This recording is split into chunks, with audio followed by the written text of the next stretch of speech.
ଦେଖୁନ ଆଜ୍ଞା, ବହୁତ ସ୍ୱାଗତ ଯୋଗ୍ୟ। ଆଗରୁ ନିର୍ବାଚନରେ ଭଲ ଅଛି। ଲୋକଙ୍କ ସରକାର ଓଡ଼ିଶାରେ ଅଛି।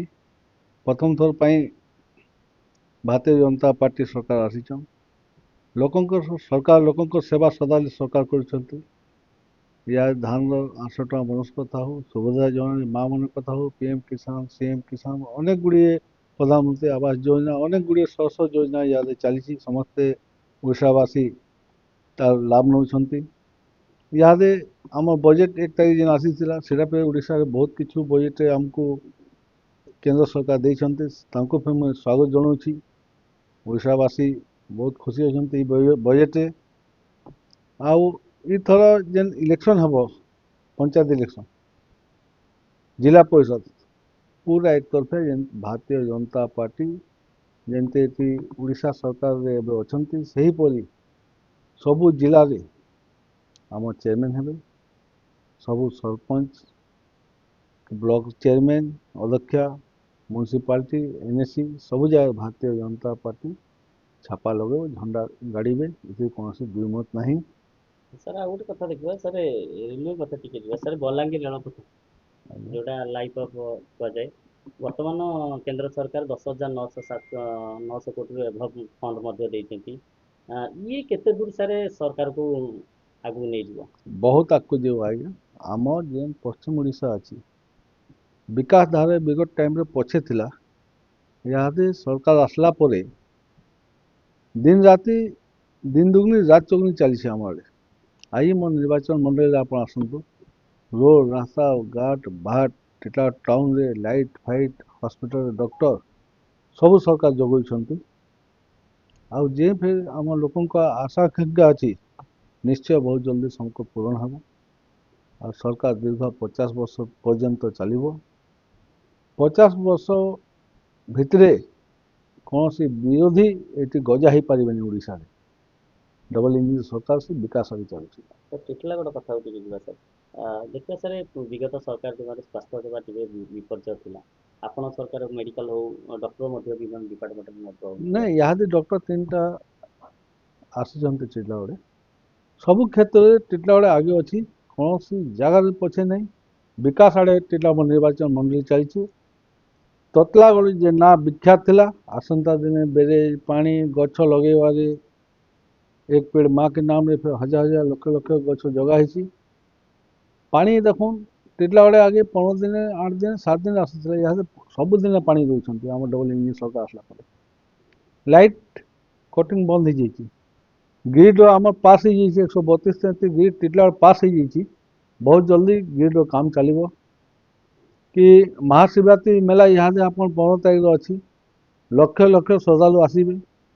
ତାଙ୍କ ପାଇଁ ବହୁତ ସୁବିଧା, ଶାନ୍ତି ଶୃଙ୍ଖଳାରେ କେମିତି ହେବ, ଲୋକ ପର୍ଯ୍ୟଟନ ଯେମିତି ଆସିବେ, ତାଙ୍କର ସୁବିଧା, ଖାନା ପାଣି, ଆସିବା ଯିବା, ଏବଂ ତାଙ୍କ ପାଇଁ ପୁଲିସ ପ୍ରଶାସନ, ସବୁ ପ୍ରଶାସନ ସବୁ ତିଆର ଅଛନ୍ତି। ଆସନ୍ତା ଦିନେ ଏଇ ପର୍ଯ୍ୟଟନରେ ଆଉ ଲକ୍ଷ ଲକ୍ଷ ଲୋକ ଆସିବେ। ଆଜି ଦେଖୁନ ଆଦିଯୋଗୀ ଓଡ଼ିଶାରେ ଗୋଟେ ଟିଟିଲାଗଡ଼ କରାହେଇଛି। ଅନେକ ଗୁଡ଼ିଏ ଉନ୍ନୟନ ଚାଲିଛି। ଆମ ଅଞ୍ଚଳ ଲୋକ ସବୁ ଶାନ୍ତି ଅଛନ୍ତି। আর ସବୁ ଜାଣିଛନ୍ତି କି ଆସନ୍ତା ଦିନ ସରକାର ନିଶ୍ଚୟ ସବୁ ଯେନ୍ ଯେନ୍ ଯୋଜନା ଅଛି ଗୋଟେ ଗୋଟେ କରି ସବୁ ପୂରଣ ହେବ। ସାର୍ ଶେଷ କ୍ୱେଶ୍ଚନ୍ ସାର୍ ମୋର ରହିବ, ଶିକ୍ଷା କ୍ଷେତ୍ରରେ ଶିକ୍ଷା କ୍ଷେତ୍ରରେ ଦେଖୁନ ଆଜ୍ଞା, ବିଗତ ଟାଇମ୍ରେ ଗୋଟେ ଗୋଟେ କ୍ଲାସ୍ରେ ଗୋଟେ ଗୋଟେ ରୁମ୍ରେ 3-3ଟା ସ୍କୁଲରେ 3-3ଟା କ୍ଲାସ୍ ଚାଲୁଥିଲା। ଇହାଦେ 1061ଟା ନିଯୁକ୍ତ କରିଛନ୍ତି ମୋହନ ସରକାର ଆସିଲା ପରେ। ମାନନୀୟ ମୁଖ୍ୟମନ୍ତ୍ରୀ ସ୍ୱାସ୍ଥ୍ୟ, ଆବାଗମନ, ଶିକ୍ଷାରେ ତାଙ୍କ ପ୍ରମୁଖ ମୁଖ୍ୟ ରହିଛି। ସ୍ୱାସ୍ଥ୍ୟ ଆଉ ଶିକ୍ଷାରେ ବହୁତ ଗୁରୁତ୍ୱ ଦେଉଛନ୍ତି ମୋହନ ସରକାର। ବହୁତ ଜଲ୍ଦି ଆମ ରାଜ୍ୟଟା ବିକଶିତ ରାଜ୍ୟ ହେବ। 2036 ଲକ୍ଷ୍ୟ ଅଛି, ଆପଣ ଦେଖିପାରୁଥିବେ। ସେ ଲକ୍ଷ୍ୟରେ ଚାଲିଛି, ଓଡ଼ିଶା ଆଗକୁ ବଢ଼ୁଛି। ଆସନ୍ତା ଦିନ ଆହୁରି ବଢ଼ିବ ଓଡ଼ିଶା। 2036 100 ବର୍ଷ ପୂର୍ତ୍ତି ହେବ। ସେଥିରେ ଭାରତ ରାଜ୍ୟରେ ଏକ ନମ୍ବର, ଭାରତ ଦେଶରେ 1 ନମ୍ବର ରାଜ୍ୟ ଓଡ଼ିଶାକୁ। ସାର୍ ଶେଷରେ ଆପଣଙ୍କର ଅଞ୍ଚଳବାସୀ, ଆପଣ ବିଧାୟକ ଟିଟିଲାଗଡ଼ର ହିସାବରେ ବିକାଶ କ୍ଷେତ୍ର ଧାରା ଜାରି ରହିଛି, ଅଞ୍ଚଳବାସୀ ପାଇଁ କ'ଣ ବାର୍ତ୍ତା ରହିବ?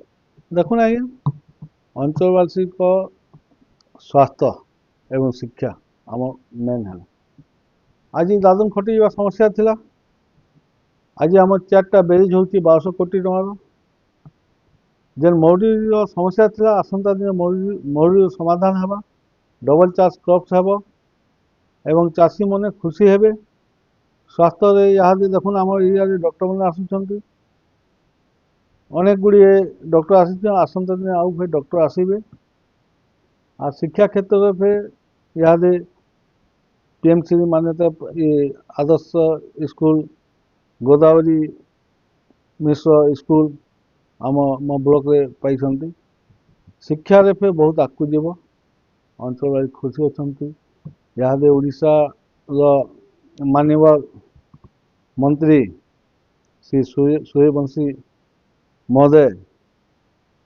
यहाँ सबू ब्लॉक रे गोटे गोटे स्टेडियम दौर 15, 17, 18, 20 कोटी टका यहाँ टीटलागढ़ 10 कोटी स्टेडियम होची गोटे ब्लॉक स्टेडियम हम सतला स्टेडियम हम गुड़भेला स्टेडियम हम विकास धारा चली मो अंचल पूरा ओडिशा सारा विकास होची इधर कौन दुई मत नहीं न विरोधी शून्य हो गले पाखे कहवा कथा नहीं या सरकार जिन विकास को गोटे गोटे छोटिया छोटिया जिनस सरकार ध्यान दौरान आम सरकार आसंता समय जो लोकों आशा आकांक्षा अच्छी कि जेकोसी भी गरीब लोक पच धाड़ी लोक आग धाड़ी बसवार सदा चेष्टा कर सरकार आउ मत पूर्ण विश्वास कि सरकार दीर्घ दिन तक चलो लोक सेवा कर इन लोक ओडिशा लोक बहुत खुशी रही। Thank you.